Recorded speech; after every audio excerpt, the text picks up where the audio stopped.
Shalom familia, que el Eterno los bendiga, feliz noche o feliz tarde para todos. Damos gracias al Padre que estamos en este espacio sagrado, espacio de Shabbat. Estamos en el estudio de la parashá número 14, que es la parashá Baerá. Amén. Esta parashá que significa y me aparecí. Vamos a orar para ingresar al estudio de esta noche. Oramos. Baruch Adonai Hameborah Leolam Baed. Baruch ata Adonai, Eloheinu melech olam, asher bahar banu mikol ha'amin, benatan lanu et torato. Baruch ata Adonai, divrei Torah. Bendito es Adonai, quien es bendito por siempre jamás. Bendito eres tú, Adonai, Elohim nuestro, soberano del universo, que nos has escogido entre en todas las naciones y nos has entregado su Torah. Bendito eres tú, Adonai, dador de la Torah. Gracias, Padre amado, por habernos permitido disfrutar de este tiempo, de este espacio sagrado de Shabbat, este día de reposo. Padre, te pido que bendigas a cada familia, a cada hermano y hermana que se esfuerza en esta hora por estar en este estudio, Padre amado. Te pedimos que nos hables a través de tu santa y bendita palabra, que tu palabra corra y sea glorificada, que tu palabra consuele, edifique, Padre, nuestras vidas, en el nombre de Yeshua HaMashiach. Te damos gracias también, Padre amado, por todos los acontecimientos que estamos viendo en Israel, la liberación hoy de 4 mujeres soldados del ejército de Israel que estaban cautivas desde el 7 de octubre. Te damos gracias, Eterno. Seguimos orando por los que quedan allí en cautiverio. Seguimos orando por sus familias. Seguimos orando por aquellos que han fallecido, que sus familias sean fortalecidas. Padre amado, que traigas consuelo, paz y fortaleza a sus vidas de una manera poderosa y especial en el nombre de Yeshua. Padre, gracias, eterno Rey de los cielos. En el nombre y por los méritos de Yeshua, te pedimos que nos hables a través de tu palabra, que tu palabra exhorte, consuele y edifique. En el nombre de Yeshua HaMashiach. Amén y amén. Bien, familia, estamos en esta parashá Baerá, parashá Baerá. La segunda aliyá, ayer estuvimos viendo lo que fue la primera aliyá. Amén. La segunda aliyá se encuentra en el libro de Shemot, libro de Éxodo, capítulo 6, del versículo 14 al 28. Vamos a leer estos dos versículos, 26 y 27. Dice, fueron Aarón y Moisés, a quienes dijo Yujebajet, sacad a los hijos de Israel de la tierra de Egipto, según sus escuadrones. Ellos son los que hablaron a Faraón, rey de Egipto, para sacar de Egipto a los hijos de Israel. Estos fueron Moisés y Aarón. Esta genealogía nos muestra dos cosas. Número uno, que Moshe y Aarón eran descendientes de Leví, lo cual los hacía linaje de sacerdotes. Dos, que Adonai tiene misericordia del que quiere y que en todo lugar tiene la potestad de levantar hombres que le sirvan. Recordemos que Leví, junto con su hermano Simeón, quienes fueron guiados por la ira a arrasar con la ciudad de Siquén. Recordemos que fueron Simeón y Leví los patriarcas de estas tribus.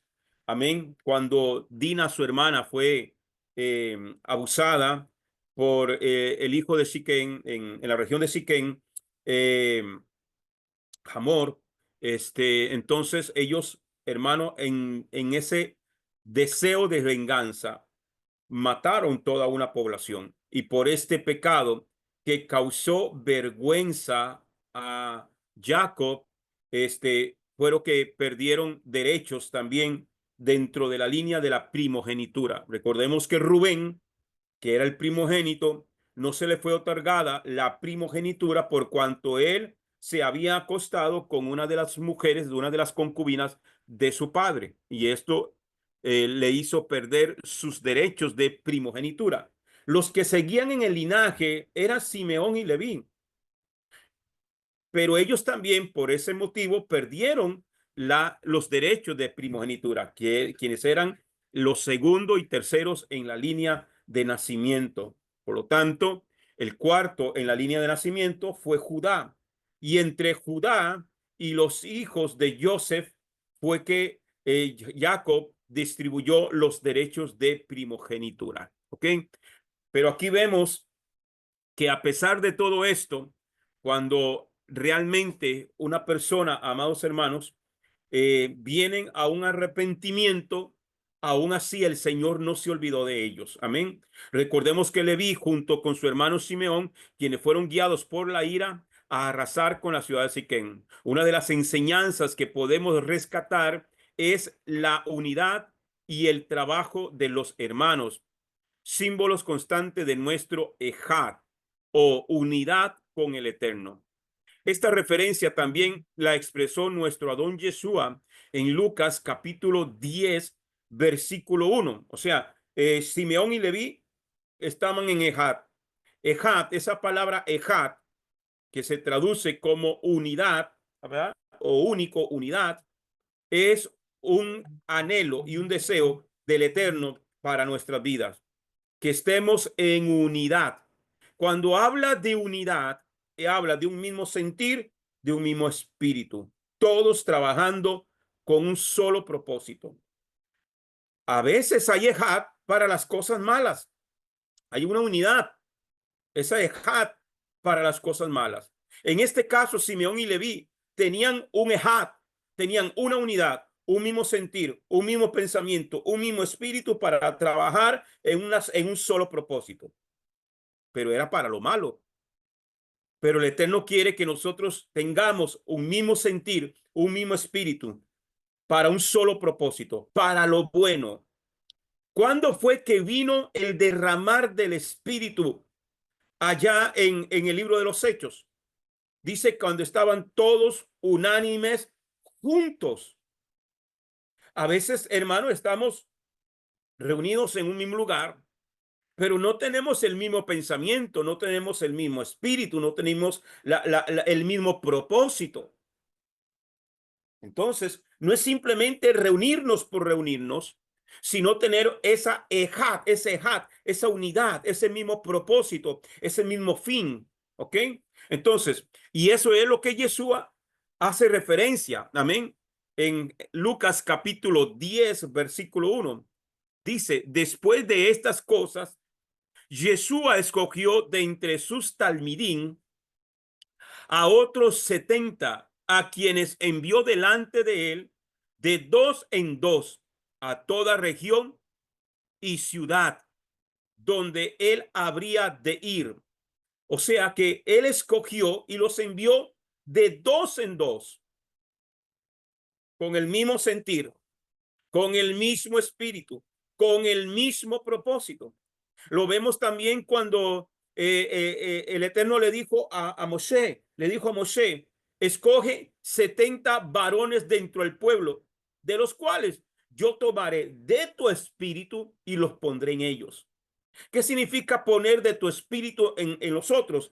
Es que tengan el mismo sentir, la misma carga, el mismo anhelo, el mismo propósito, que el trabajo que van a hacer juntos sientan lo que tú sientes, que lleven la carga que tú llevas. Ese es ejad, ese es el verdadero ejad. Pregunto, ¿tenemos ejad entre nosotros? Los que pertenecemos a casa de Israel, los que estamos en el camino de la Torá, debemos de ser, hermano, un mismo hombre, un solo hombre, un mismo sentir, un mismo espíritu. Por eso, cuando hay un matrimonio, por ejemplo, el Eterno dice, ya no serán dos, sino que serán uno. Ahí ese uno es, la palabra hebrea es ejad. Amén. Pero cuando dentro del mismo matrimonio no hay un ejad, pueden vivir juntos, pueden estar bajo el mismo techo, pueden dormir en la misma cama, pueden tener hijos en común, pero su pensamiento no es el mismo. Eso es un matrimonio que siempre va a haber guerra, que siempre va a haber pleito, que siempre va a estar en contienda, que va a ser un matrimonio que no vive en paz. Es lo mismo que una congregación cuando no se marcha en el mismo sentir, en el mismo propósito, con el mismo pensamiento. Y como yo le he dicho a mucha gente, hermano, cuando estaba en el otro campamento, Cuando ya no hay esa unidad ahí, hermano, y usted no está de acuerdo con lo que se hace ahí, mejor salga y no cause problemas. ¿Ok? Entonces, en Éxodo capítulo 7, Shemot 7:1 dice, entonces dijo Jehová a Moshe, he aquí, te he puesto como Elohim ante Faraón y tu hermano Aarón será tu profeta. El Eterno le da a Moshe un nivel enorme de autoridad sobre Faraón, sobre Faraón. El término Elohim habla, entre otras cosas, de una función de juez. Que esa palabra Elohim, que al español se tradujo como Dios, que sí puede significar Dios o ser supremo, supremo en autoridad, ¿ok? También se traduce como juez, tiene la función de juez. Y esa es la función que el Eterno le está dando a Moisés ante el faraón. Tú serás el juez del faraón. Te doy esa autoridad. Entonces, ¿qué significa esto? Que Moisés es el representante de Adonai, de Elohim, ante el faraón. Le está delegando esta función. Y a su hermano Aarón le está delegando la función de profeta, de mensajero, el que habla de parte de. Eso es un profeta. Un profeta es uno que habla de parte de otro. Eso es la función profética. ¿Ok? Entonces, por eso, función, dentro de esa función profética, todos realizamos una función profética sin llamarnos profetas. Porque usted no ve, por ejemplo, a Moisés diciéndole a Faraón, mi profeta te va a hablar. No, no lo dice así. No lo etiqueta con ese título, pero sí hace la función. Y esa es la parte que a muchos les cuesta entender. Hay gente que quiere la etiqueta sin tener la función. Yo prefiero tener la función, pero que no me etiqueten.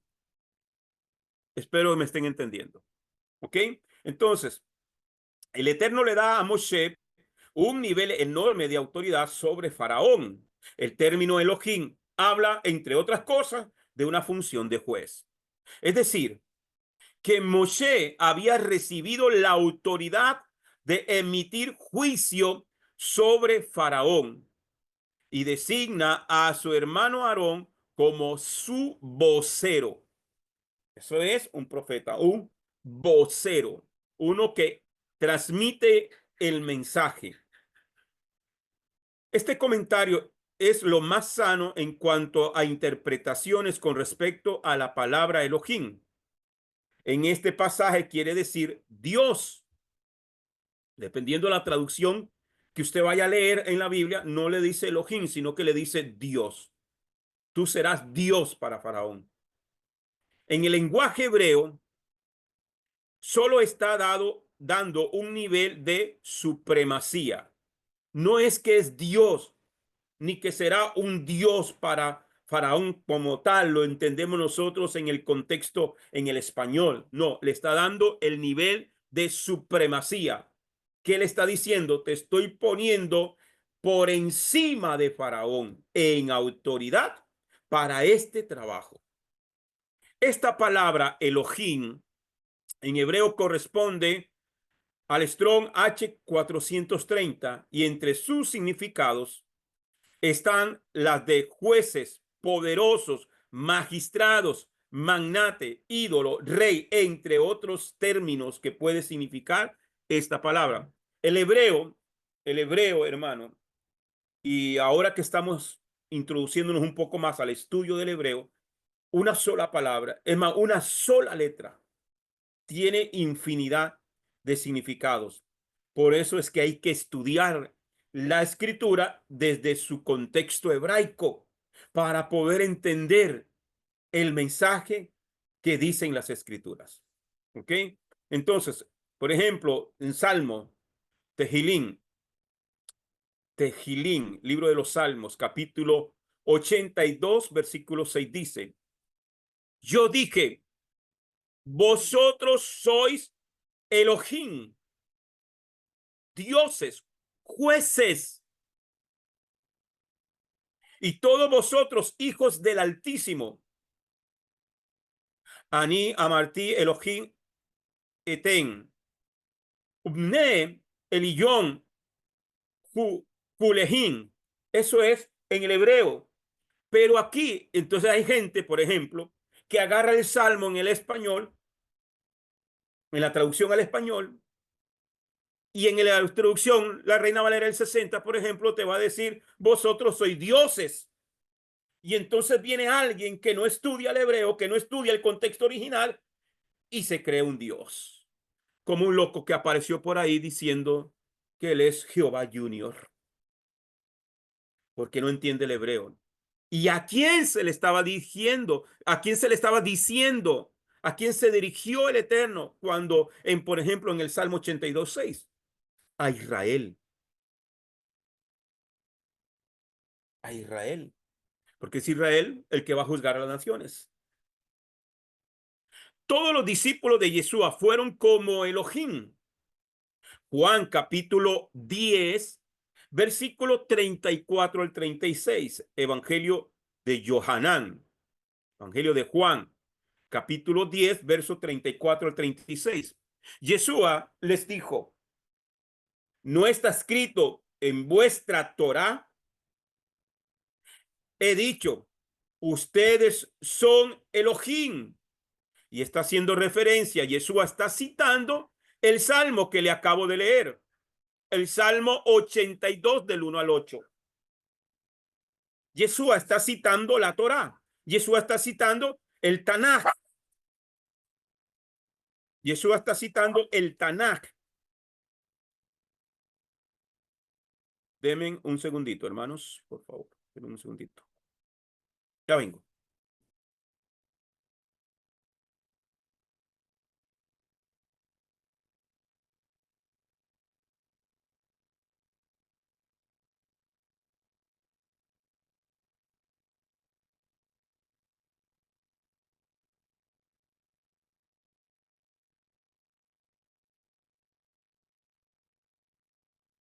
Listo. Ok.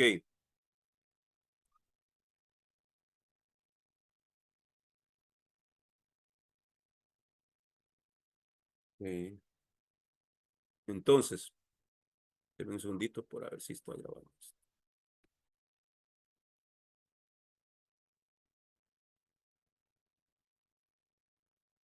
Ok. Entonces, les estaba diciendo que Yeshua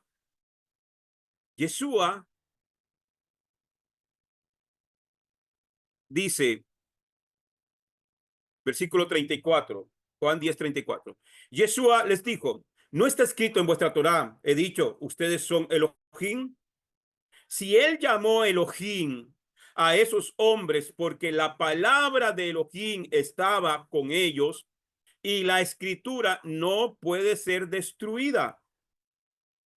Están diciendo están diciendo al que el Padre apartó como Kadosh, como santo, y envió al mundo blasfemas, porque dije, yo soy el Ben Elohim, yo soy el Hijo de Dios, pero a todos los está llamando Elohim. Vosotros sois Elohim. Ahí mismo el Salmo 82:7 dice, pero morirán como los mortales, caerán como cualquier príncipe, aunque somos santos, apartados y considerados como Elohim. Dice, todos morirán. Solo hay uno que murió y resucitó. Amén. Nos recuerda que moriremos como cualquier otro mortal. Es por eso por lo que necesitamos la salvación de Yeshua.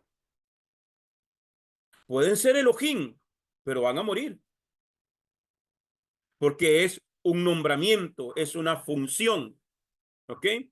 Con Moshe no fue la primera vez que el gobierno del mundo o de la nación más poderosa del mundo en ese momento estuviera bajo la autoridad y la dirección de Yuhei a través de uno de los suyos de diferentes formas. O sea, Moisés no fue el primero el que el Eterno puso en autoridad por encima del faraón. Número uno, como padre, para llevar bendición a la nación, como en el caso de Joseph. A Moisés le dice, tú serás Elohim para Faraón. A Joseph le dice que él es como el padre para Faraón, o sea, en autoridad. Bereshit, Génesis capítulo 45, versículo 8. Génesis 45, 8 dice, y ahora no me enviaste vosotros acá, sino a Elohim. Él me ha puesto como un padre para Faraón, quien es la autoridad para nosotros, los cuales respetamos hasta el día de hoy. Usted puede tener 50 años, 40 años, 30 años, los que usted quiera tener o los que el Eterno le dé, pero tu padre y tu madre siempre siguen estando por encima tuyo en autoridad. Y aquí a Joseph, el Eterno lo puso como un padre para Faraón. Como juez, dice, para traer juicio y justicia sobre la nación, como en el caso de este pasaje en Shemot 7:1, bajo la autoridad de Moisés. Éxodo 7:1 dice, entonces dijo Yuhei a Moisés, he aquí te he puesto como Elohim ante Faraón, y tu hermano Aarón será tu profeta. ¿Ok? Será tu profeta. Dice, ok, seguimos. Estamos viviendo tiempos similares, amados hermanos. Todo el pueblo del Eterno está expectante, esperando a lo que nuestro Abacadosh va a hacer con su pueblo en este tiempo. Sabemos que cosas muy grandes se están gestando por parte del Eterno para toda la humanidad. Lo que debemos tener claro es que para los verdaderos hijos de Yuhei, los que guardamos su palabra y obedecemos sus mandamientos, su cuidado y protección está sobre nosotros. Salmo capítulo 91, Tejelín, el Salmo capítulo 91 dice, del 1 al 4, el que mora al abrigo del Altísimo, esa palabra Altísimo en el hebreo es Elión, residirá a la sombra del esplendoroso omnipotente. Ahí usa la palabra Shaddai. Dirá Adonai Yuhei, confianza mía, refugio mío, mi Elohim, en quien he confiado, porque él te librará de la trampa de los cazadores y de conversaciones ociosas. Entre sus plumas te cubrirá y debajo de sus alas te refugiará confiado. Como escudo te rodeará su verdad. Así que podamos pasar lo que estemos pasando, amado hermano, nuestra confianza y nuestra seguridad estará solamente en el Eterno. Éxodo 7:3 dice, sin embargo, yo endureceré el corazón de Faraón, y aunque multiplique mis señales y mis prodigios en la tierra de Egipto, todo estaba ya planificado por el Eterno. La idea de endurecer el corazón habla de, entre otras cosas, de hacerlo más obstinado y decidido de lo que era el faraón en su esencia. La palabra hebrea para endurecer es el Strong H7185, y esta palabra endurecer en el hebreo es kasha, que significa agravar, cosa difícil, duro, endurecer, fatigar, pesado, violento. Esta explicación rompe con los prejuicios de violación del libre albedrío de parte del Eterno. Jamás Adonai irrumpe en la libertad que él mismo ha dado al ser humano de tomar sus propias decisiones. Sin embargo, se puede apreciar que puede incrementar tanto para bien como para mal las intenciones ya establecidas en el corazón del hombre, dependiendo si un corazón, por ejemplo, no es puro y limpio, él impulsará o estimulará que cada día el mezquino sea más perverso o por el contrario, el bondadoso llegue a mayores niveles de perfección y santidad. Su recompensa no se hará esperar. Entonces, cuando él dice o cuando se traduce que él endurecerá el corazón de Faraón, no es que el Eterno le está quitando el libre albedrío o la libre decisión de la persona, en este caso el faraón, sino que el Señor se va a aprovechar de lo que ya está en el corazón de Faraón para él entonces demostrar su gloria. Por eso, cuando usted y yo endurecemos nuestro corazón, el Señor te da la libertad, pero él entonces va a traer el juicio por esa dureza de corazón. Y eso fue en el caso de Egipto. Amén. Entonces, dice el Rab Shaul, el apóstol Pablo, en Gálatas capítulo 6, versículo 7. No se engañen a ustedes mismos. Adonai Jehová que no puede ser burlado. Todo lo que el hombre sembrare, eso también cosechará. Eso también cosechará. Porque, hermano, ¿qué pasaba con Faraón? Faraón, cada vez que el Eterno le cumplía su anhelo y su deseo, quítame la plaga, quítame esto, quítame los piojos, quítame las ranas, quítame. Ok, Moisés oraba y el Señor le hacía el milagro. Pero cuando ya él se miraba libre de esa plaga, su corazón perverso lo hacía desistir de la promesa que había dicho que los dejaría libre. ¿Cuántas veces usted y yo, amados hermanos, le hemos hecho promesas a Dios con tal de que nos haga el milagro que estamos necesitando? Y ocurre el milagro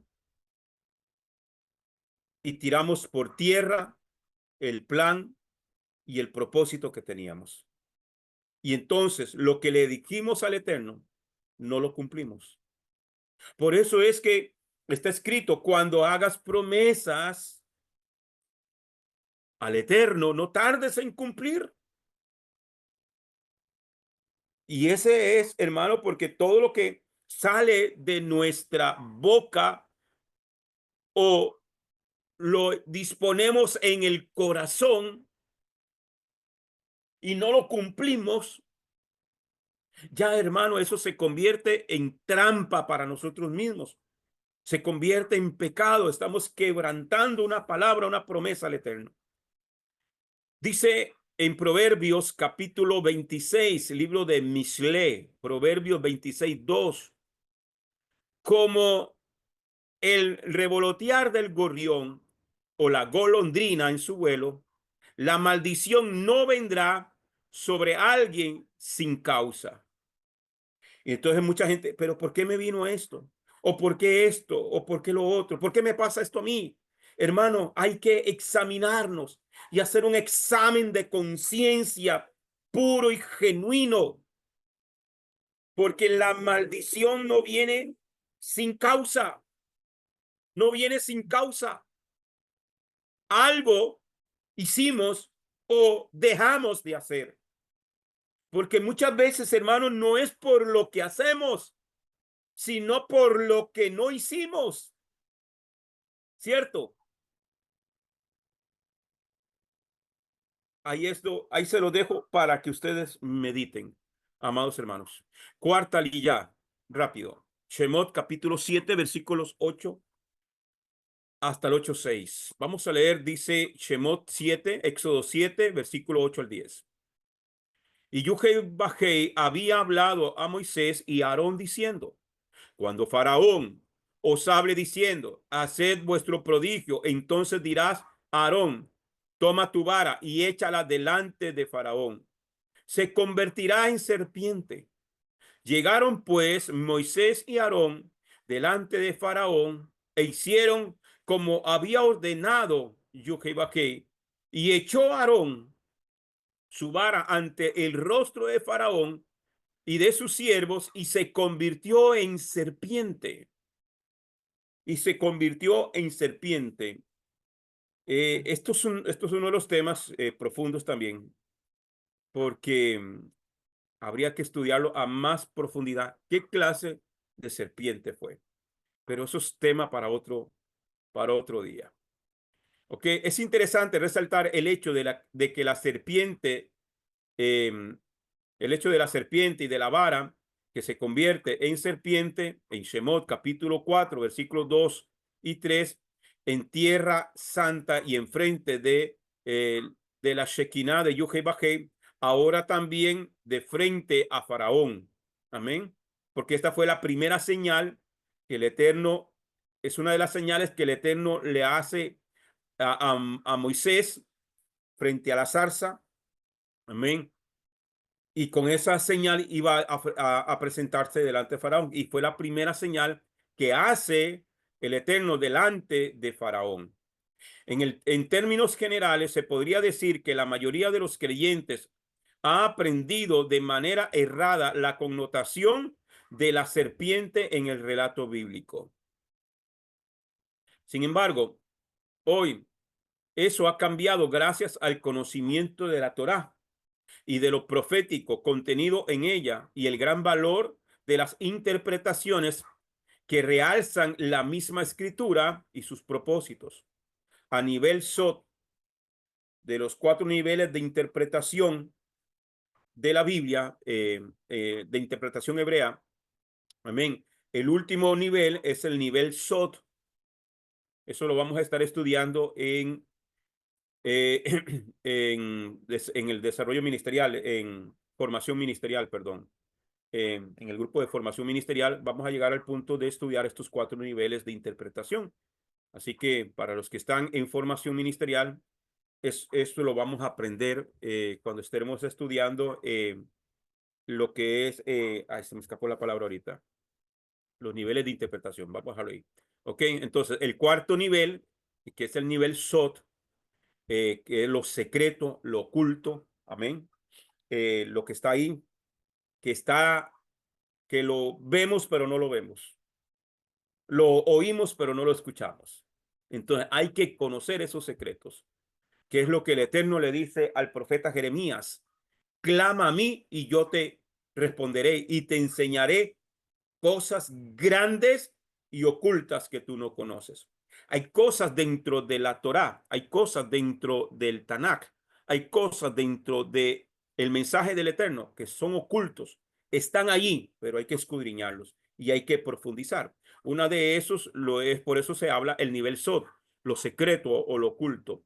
Entonces, al nivel Sod, la serpiente corresponde, esta palabra serpiente corresponde en el hebreo al 5175 y es la palabra hebrea nahash, nahash.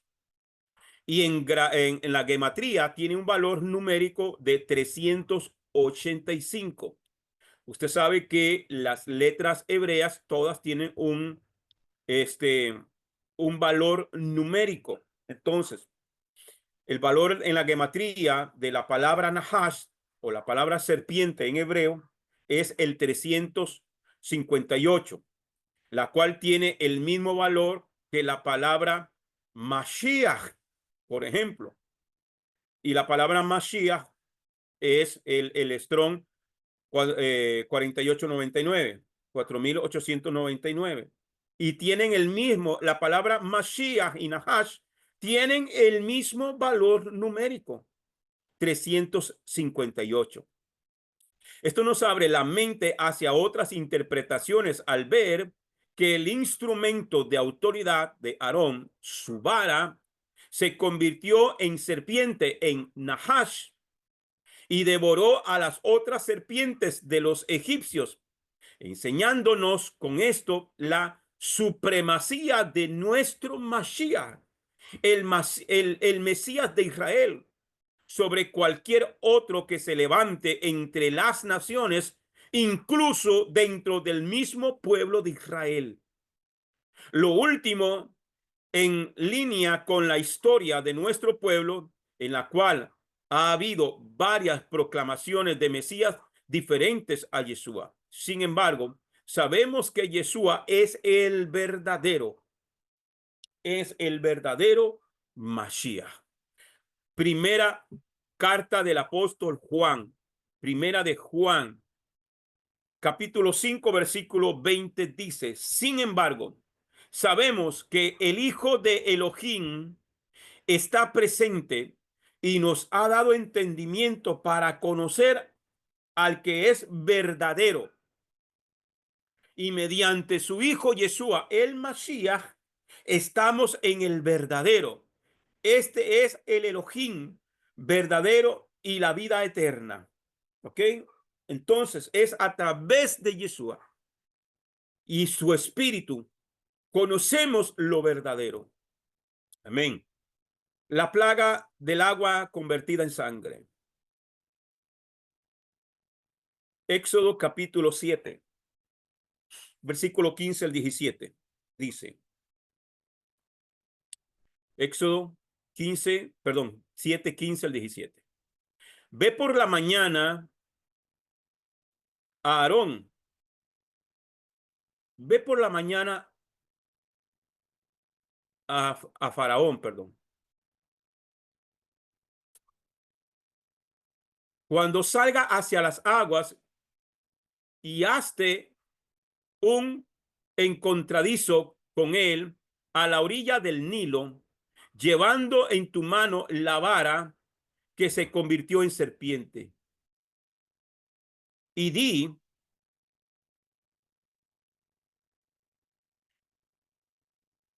vuelvo y leo, perdón. Ve por la mañana, Faraón, cuando salga hacia las aguas, y hazte un contradizo con él a la orilla del Nilo, llevando en tu mano la vara que se convirtió en serpiente. Y dile, Yuhei Bajei, el Dios de los hebreos, me ha enviado a ti para decir, deja partir a mi pueblo para que me sirva en el desierto. He aquí, no has obedecido hasta ahora. Ahora dice Yuhei Bajei, en esto conocerás que yo soy Yuhei Bajei. He aquí golpearé con la vara que tengo en la mano sobre las aguas que están en el Nilo y se convertirán en sangre. ¿Okay? Entonces, esta fue la primera de las señales que el Todopoderoso hizo a través de Moshe, teniendo en cuenta el nivel Sot, el cuarto nivel de interpretación del Pardés, que corresponde a lo oculto, expuesto el valor numérico de serpiente. Pensemos en esta como una extensión del brazo o del cetro del rey. A nivel Remes, el tercer nivel de interpretación del Pardés, que corresponde a lo alegórico, se podría interpretar que la primera manifestación que ejecutaría el Mashiach, rey de Israel, para traer liberación sería la sangre. El Nilo representa las muchas aguas, es decir, las naciones. En Isaías capítulo 23, versículo 3,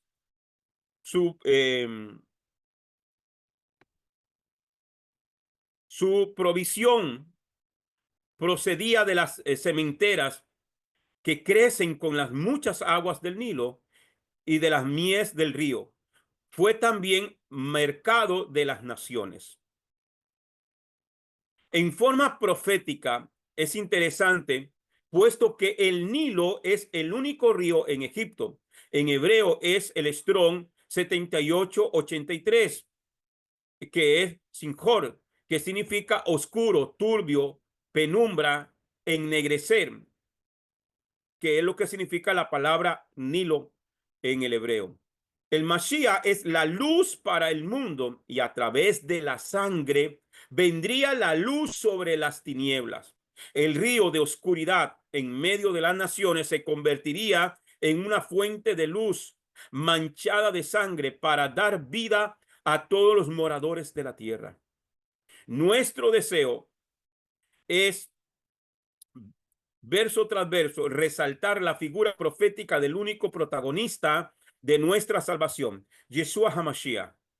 Hay una gran semejanza profética con relación a cada una de las plagas, como la redención inicial es semejante a la redención final.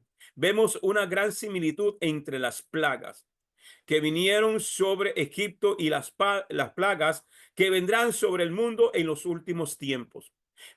Vamos a ver una comparación entre las plagas que hubo en Egipto y las que son presentadas en el libro de Revelación. Número 1, agua convertida en sangre, según lo vemos en Éxodo capítulo 7, versículo 14 al 25. En Apocalipsis capítulo 8, versículo 8. Y también en el capítulo 16, versículo 3. Vamos a verlo. Libro de Apocalipsis capítulo 8, verso 8. El segundo malaj, el segundo ángel, sonó su shofar, y lo que lucía como una enorme montaña ardiendo fue arrojada al mar. Una tercera parte del mar se convirtió en sangre. Apocalipsis capítulo 16, versículo 3. El segundo derramó su copa dentro del mar y se convirtió en sangre como la de las personas muertas, y toda cosa viviente en el mar murió. La segunda plaga, las ranas. Eso lo vemos en Éxodo capítulo 7, versículo 26 hasta el capítulo 8, versículo 11. Amén. El Apocalipsis en las Biblias al español está del capítulo 8, versículo 1 al versículo 15. ¿Ok? En Apocalipsis capítulo 16, versículo 13 al 14. Leamos. Dice, Apocalipsis 16, 13. Y yo vi tres espíritus inmundos que lucían como ranas, que representan las ranas, espíritus inmundos, demonios. Ellos salen de la boca del dragón, de la boca de la bestia y de la boca del falso profeta. Ellos son espíritus de demonios. Oiga bien, espíritus de demonios que hacen milagros y van a los reyes de la tierra habitada para reunirlos para la gran guerra del gran día de Adonai Ha Elión. ¿Cómo engañará el falso Mesías, el falso profeta? Con milagros, milagros, señales y prodigios. Ahí está clarito. Ya el que se deja engañar, hermano, es porque quiere dejarse engañar. Porque si hay algo, Yeshua lo dijo, la generación perversa demanda señales. Si no hay milagro, la gente no cree a la palabra, no creen a la Torá. Pero aparece un loco con etiqueta de profeta que hace señales y prodigios, y aunque tenga la palabra torcida, aunque tenga la doctrina torcida, le creen porque hace milagros. ¿Mm? La plaga de los enjambres de piojos. Eso está en Éxodo capítulo 8, versículo 12. No encontramos comparación en el Nuevo Testamento, en el Bihadashah. La plaga de las bestias salvajes. Éxodo capítulo 8, versículo 20 al 32. Apocalipsis capítulo 6, versículo 8. Dice, y miré y vi un caballo pálido, y el que estaba montado sobre él se llamaba Muerte, y la fosa lo seguía muy de cerca, el Hades. Y a ellos le fue dado poder sobre la cuarta parte de la tierra para matar con espada, o sea, con guerra, con hambre y con pestilencia y por las fieras del campo. ¿Ok? La pestilencia en el ganado de Egipto, la peste en el ganado, es Éxodo 9 del 1 al 7. Eso lo encontramos también en Apocalipsis capítulo 6, versículo 8.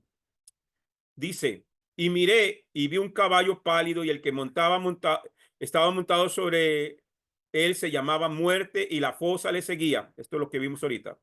Ok, muy de cerca. Y ello fue dado poder sobre la cuarta parte de la tierra para matar con espada y con hambre y con pestilencia y por las fieras del campo.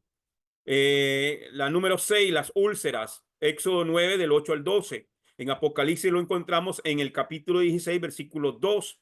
Y fue el primer mensajero y derramó su copa sobre la tierra y se produjo una llaga dolorosa y maligna sobre los hombres que tenían la marca de la bestia y los que adoraban su imagen. La plaga del granizo, Éxodo 9, versículos 13 al 35. En Apocalipsis lo encontramos en el capítulo 16, versículo 21. Dice, y del cielo cayó sobre los hombres un enorme granizo, como un talento de peso, y los hombres blasfemaron a Elohim por la plaga del granizo, porque la plaga era grande en extremo. Mire qué tremendo, que en vez de volverse a Dios, lo que hacen es maldecir al Eterno.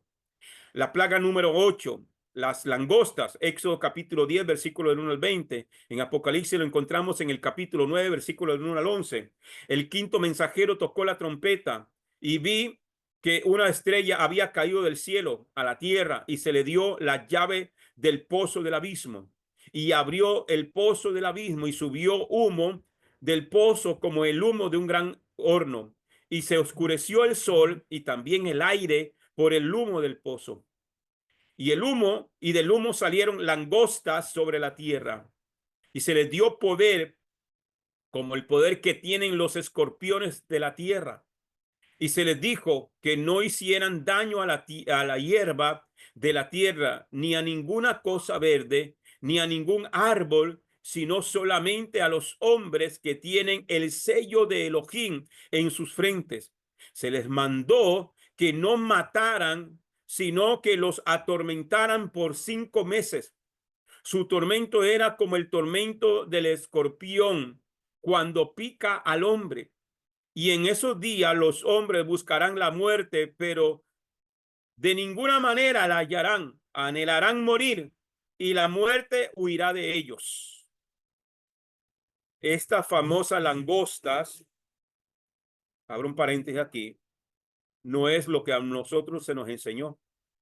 Le aconsejo que sigamos los miércoles en las mañanas. El Moré Rico Cortés nos está enseñando sobre el libro de Apocalipsis. Hermanos, y usted se va a sorprender este significado, quiénes son estas langostas. Verso 7 dice, el aspecto de la langosta era semejante a caballos equipados para la guerra. Sobre sus cabezas tenían como coronas semejantes al oro y sus caras eran como caras de hombres. Tenían cabello como de cabello de mujeres y sus dientes eran como dientes de leones. Tenían corazas como corazas de hierro y el estruendo de sus alas eran como el ruido de carros que con muchos caballos corren a la batalla. Tienen colas semejantes a las de los escorpiones y aguijones, y en sus colas están su poder para hacer daño a los hombres durante 5 meses. Tienen sobre sí un rey, el mensajero del abismo, cuyo nombre en hebreo es Abadón, y en griego tiene por nombre Apolión, el destructor. La plaga número 9, la plaga de tinieblas.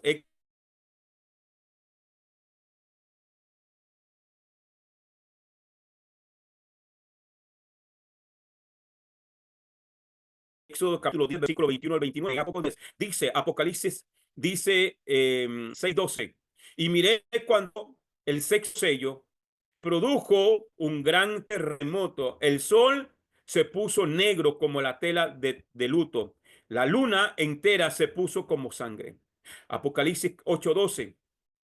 El cuarto mensajero tocó la trompeta y se dañó la tercera parte del sol, la luna, la tercera parte de las estrellas, de manera que se oscureció la tercera parte de ellos y no alumbraba el día durante una tercera parte y también la noche de la misma manera. Apocalipsis 16 dice, el quinto mensajero derramó su copa sobre el trono de la bestia y su reino se convirtió en tiniebla. Se mordían las lenguas de dolor. Concluimos que las plagas trajeron muerte, la muerte trajo liberación y la liberación trajo al cumplimiento de las promesas. Éxodo, perdón, Isaías 53, 3 al 5 dice, Isaías 53, 3 al 5 dice, despreciado y desechado entre los hombres, varón de dolores, experimentado en quebranto, escondimos de él el rostro, fue menospreciado y no lo tuvimos por nada, y lo tuvimos por nada. Él mismo cargó con nuestras enfermedades, llevó nuestros dolores, y nosotros lo consideramos como herido, azotado y humillado por Elohim. Pero él fue traspasado por nuestras transgresiones, molido por nuestros pecados. El precio de nuestra paz cayó sobre él y por su herida fuimos sanados. Este varón de dolores murió para darnos libertad y libres de la transgresión, darnos la oportunidad de una nueva vida para retornar a las promesas hechas a Israel, el reino y la tierra prometida en la eternidad. Amén. Bien, familia. Esto es sumamente glorioso. Amén. Sumamente glorioso. Vamos a ver hasta dónde nos alcanza acá en los 10 minuticos, 8 minutos que me quedan. La quinta liyá, Éxodo 8:22 dice, sin embargo, en aquel día exceptuaré, o sea, haré diferencia en la tierra de Gosén, en la cual habita mi pueblo, a fin de que no haya moscas en ella, para que sepas que yo soy Yud-Heh-Vah-Heh. Estoy en medio yo, Yud-Heh-Vah-Heh, estoy en medio del territorio. Las plagas en Egipto fueron muestra del poder de Yud-Heh-Vah-Heh, tanto para egipcios como para israelitas, pero más aún era la protección y cuidado que gozaban los israelitas. Todo Egipto sufría plagas, mientras que en Gosén todo era tranquilidad y seguridad. Esto mostraba el poder y el control de que Yud-Heh-Vah-Heh tenía, no solo sobre las plagas, sino también del lugar a donde las enviaba.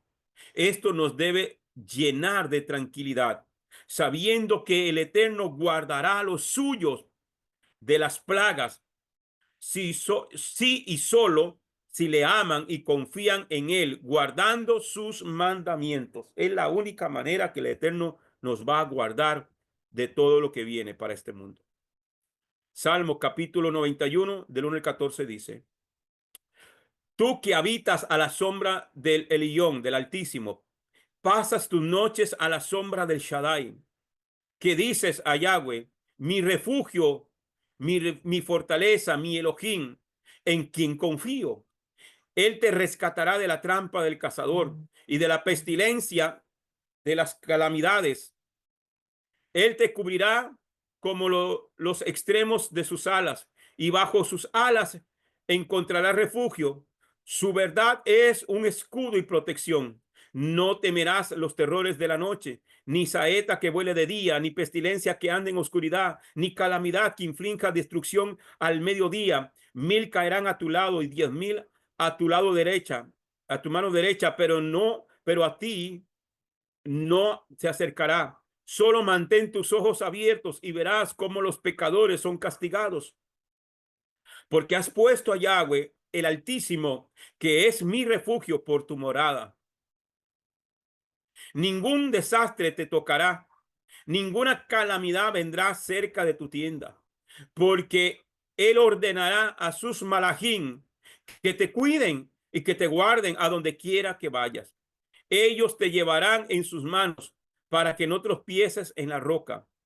Pisotearás sobre el león y las serpientes, cachorro de león y serpientes pisotearás. Porque él te ama, yo le rescataré, porque conoce mi nombre, yo le protegeré. En el verso 14 dice, porque me ama. Yeshua dijo muchas veces, por ejemplo, Juan 14:15, ustedes demostrarán que me aman si cumplen mis mandamientos. Yeshua le respondió, Juan 14:23, si alguno me ama, guardará mi palabra y mi Padre le amará y vendremos a él y haremos morada en él. Juan capítulo 15, verso 10. Si obedecen todo lo que yo les he mandado, los amaré siempre. Así como mi Padre me ama porque yo le obedezco en todo.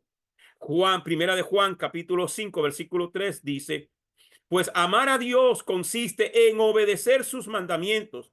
Y sus mandamientos no son una carga. Sus mandamientos no son gravosos. La gente, hermanos, se llena la boca en decir, yo amo a Dios, pero no cumple sus mandamientos. Si no cumple sus mandamientos, no amas a Dios.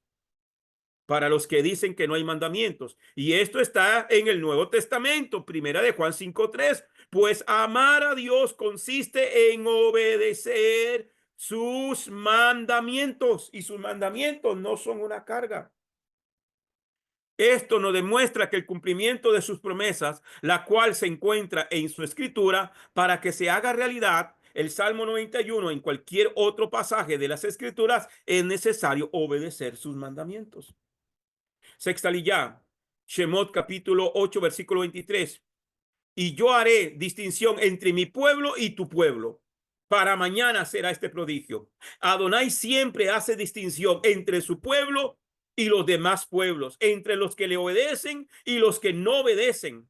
Como él mismo es quien nos llama, nos enseña a hacer distinción entre lo santo y lo común o profano.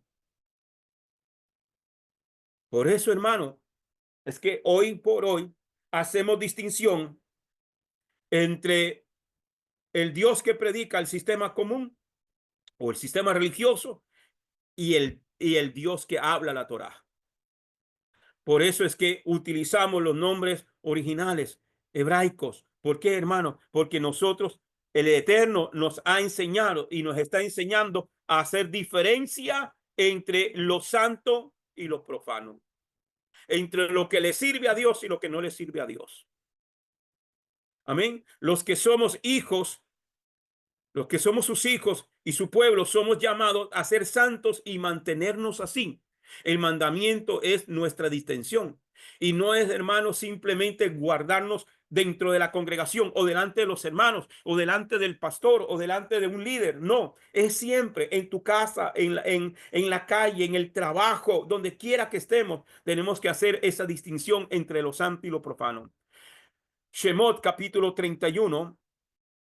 Shemot capítulo 31, versículo 13. Dile a los hijos de Israel, ustedes observarán mis Shabbatot, mis Shabbat.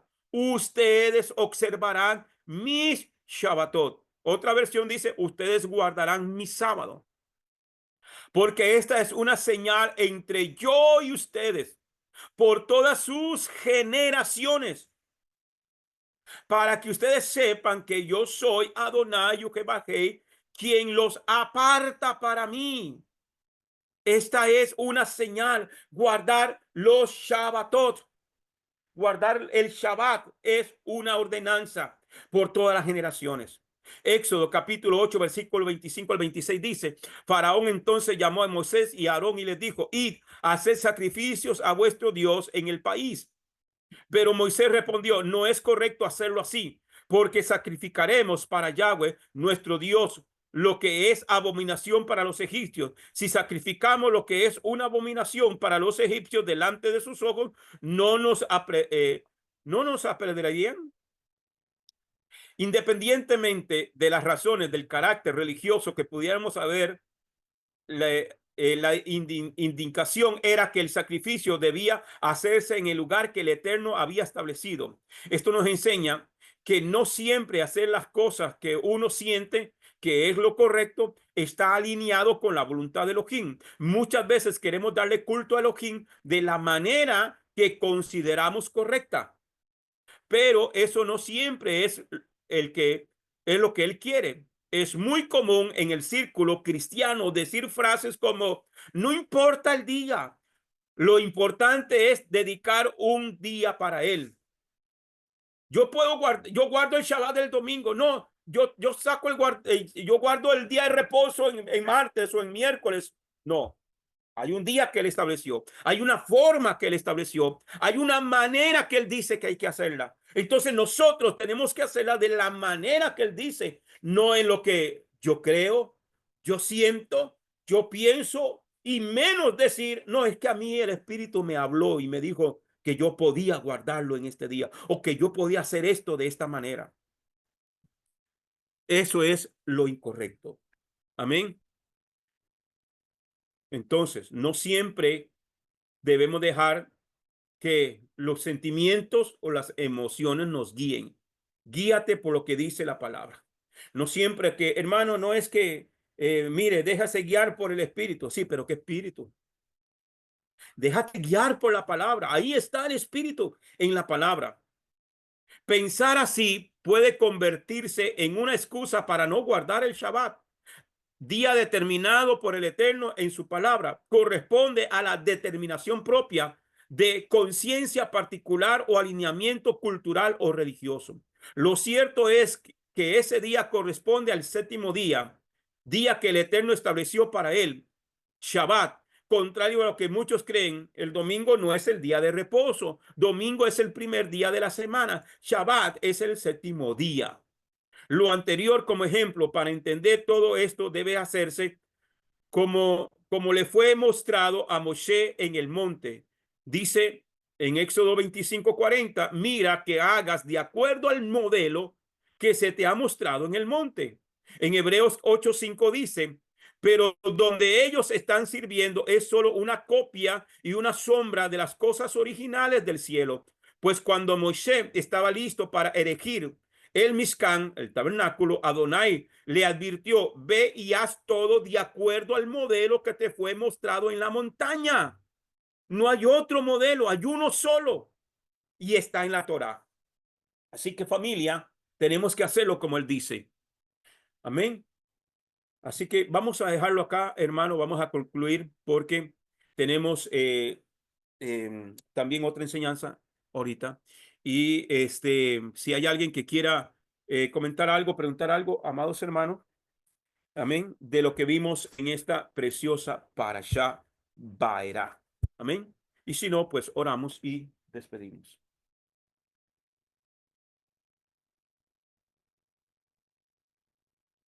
Bien, amados, vamos a orar entonces. Agradecidos. Eh, quiero agradecer, hermano. Mi mamá esta semana, pues, tuvo 2 accidentes. Ella está donde mi hermana ahorita, está lejos de acá, de mi casa. Y venían para acá. Bueno, el viernes en estos días, creo que fue el miércoles o fue, no me acuerdo ahorita, eh, se cayó en el baño y se quebró la mano. Al día siguiente venían para acá y tuvieron un accidente y bueno, gracias al Eterno, un accidente en el carro dio varias vueltas, pero a nadie le pasó nada. Gracias al Eterno. Entonces, estoy muy agradecido y hay hermanos que me han estado consultando y me han estado preguntando y han estado orando y así que por eso quiero darle las gracias a todos este, por esa oración y agradecido con el Eterno por el milagro. Amén. Bien, oramos entonces. Baruch atah Adonai Eloheinu melech haolam. Asher natan lanu et torato Torah emet, behaye olam natah betujeno. Baruch atah Adonai divrei hatorah. Bendito eres tú, Adonai, Elohim nuestro, soberano del universo, que nos has entregado su Torah, una Torah de verdad y que ha implantado en nuestro interior la vida eterna. Bendito eres tú, Adonai, dador de la Torah. Gracias, Padre. Esta semana la ponemos en tus manos, que todo lo que hagamos, sea de hecho o de palabra, sea con la guianza de tu Santo Espíritu y para la honra y la gloria de tu bendito nombre. Bendigo a cada uno de mis hermanos y hermanas que están aquí, a cada uno de los miembros de Casa de Israel y en las naciones enteras, Padre. Gracias, Señor. Amén. En el nombre de Yeshua. Amén. Shalom, familia. Que el Eterno nos bendiga. Nos vemos en identidad dentro de unos minutitos. Shalom, shalom. Shalom, paz, muchas gracias por todo. Shalom, shalom.